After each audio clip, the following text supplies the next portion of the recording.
दोस्तों close number 4.1 general requirement के अंदर इम्पार्शलिटी के अंदर हम आगे बात करेंगे। The laboratory shall be responsible for its impartiality of its laboratory activities. Shall है, मैंडेटरी रिक्वायरमेंट है।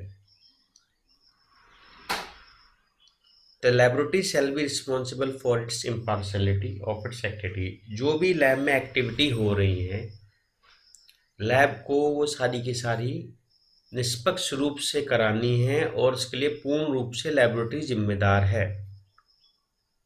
And shall not allow commercial, financial और other pressure to compromise impartiality.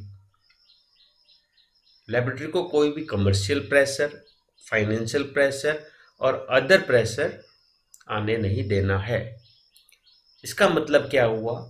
Commercial pressure का हम एक एग्जांपल समझते हैं। जैसे कि क्या होता है, कई बार जो लैब होती है सेम कंपनी के अंदर होती है और सेम कंपनी का पार्ट होती है और ज़्यादातर सैंपल उसी के चेक होने आते हैं। सपोज एक एक्स कंपनी ने कुछ सैंपल्स लैब में भेजे अपनी एनेबल लैब में चेक करने के लिए।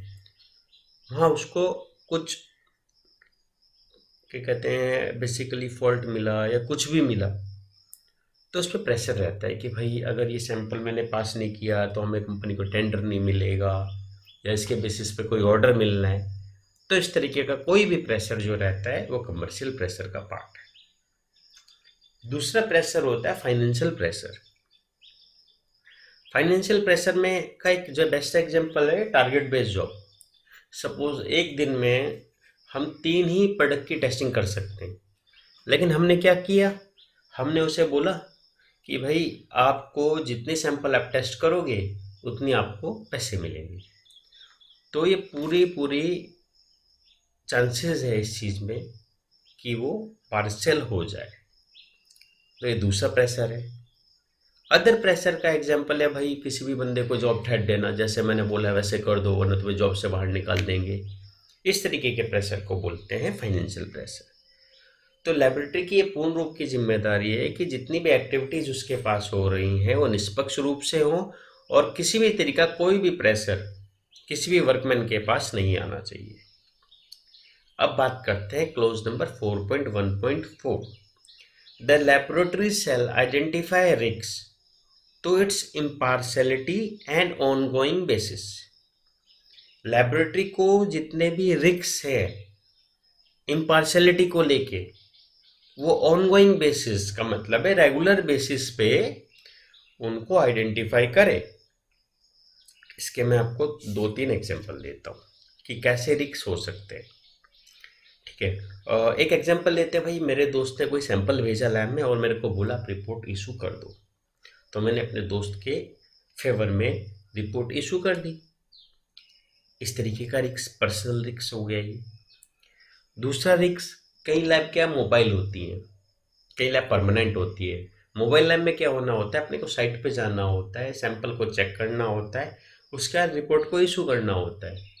तो हमने क्या किया, हम साइट पे गए ही नहीं, बैठे बैठे ही हमने क्या रिपोर्ट इशू कर दी।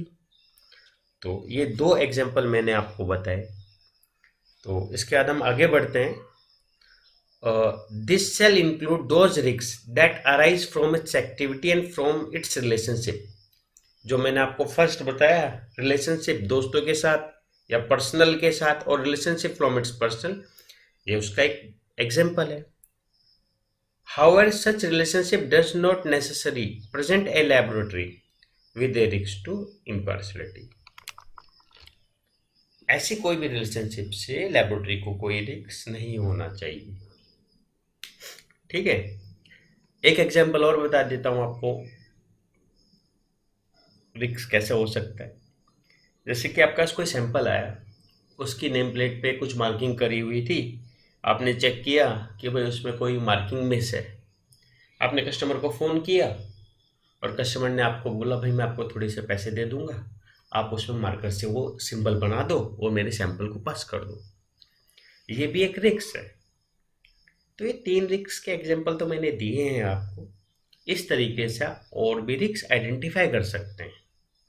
इसका close number 4.1.5, if a risk to impartiality is defined, then laboratory shall be able to demonstrate how it eliminate or minimize such risks.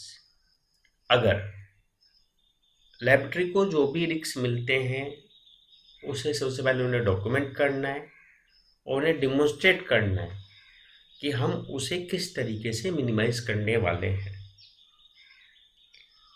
तो लेबोरेटरी की ये पूर्ण रूप की जिम्मेदारी है। अब हम क्या करेंगे, इस क्लोज को जो भी हमने पढ़ा है इसको एक बार हम रिवाइज कर लेते हैं। इम्पार्शलिटी क्या है? It is freedom from biasness and neutrality. ठीक है। उसके बाद इसे इम्प्लीमेंट करने के लिए रिक्वायरमेंट क्या है? रिक्वायरमेंट सिंपल है, लेबोरेटरी की सारी एक्टिविटीज जितनी भी हो रही हैं वो निष्पक्ष रूप से हों, सारी इम्पार्शल हों।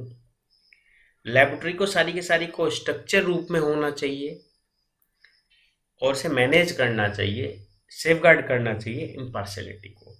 स्ट्रक्चर्ड करने का मतलब क्या? ऑर्गेनाइजेशन चार्ट के अकॉर्डिंग होना चाहिए, कहाँ टेक्निकल मैनेजर को प्लेस करना है, कहाँ क्वालिटी मैनेजर को प्लेस करना है, उनकी क्या क्या रिस्पॉन्सिबिलिटी है। रिक्वायरमेंट समझ में आ गई, टर्म समझ में आ गई। उसका इम्प्लीमेंट कैसे करना है? इम्प्लीमेंट करने का तरीका सिंपल है, ऑर्गेनाइजेशन स्ट्रक्चर बनाओ, हर एक का जॉब डिस्क्रिप्शन बनाओ, इसके बाद आइडेंटिफाई करो रिस्क को, उन्हें कंट्रोल करो। इसके बाद हमें क्या, इम्पार्शलिटी पॉलिसी बनानी है, सबको कम्युनिकेट करनी है और वो डिस्प्ले करनी है। इसके बाद हम रिस्क की बात करेंगे। मैंने आपको 3 रिस्क बताए थे। अपने दोस्त के फेवर में रिपोर्ट को इशू कर देना, ठीक है। सेकंड मैंने बताया था साइट पे जाए बिना क्या कहते हैं आपने रिपोर्ट इशू कर दी। और थर्ड मैंने बोला था टेम्परिंग ऑफ सैंपल्स के साथ आपने छेड़खानी करके पूरी की पूरी रिपोर्ट बना दी। तो यहाँ हमारा क्लोज नंबर 4.1 क्लोज हो गया है, इम्पार्शलिटी। इस क्लोज में अगर आपको कोई भी डाउट है, कोई भी चीज़ नहीं समझ में आ रही है, कमेंट करके बताएं। वीडियो अच्छा लगे तो लाइक और सब्सक्राइब कर लें। नेक्स्ट वीडियो में हम बात करेंगे कॉन्फिडेंशियलिटी की। तब तक के लिए बाय।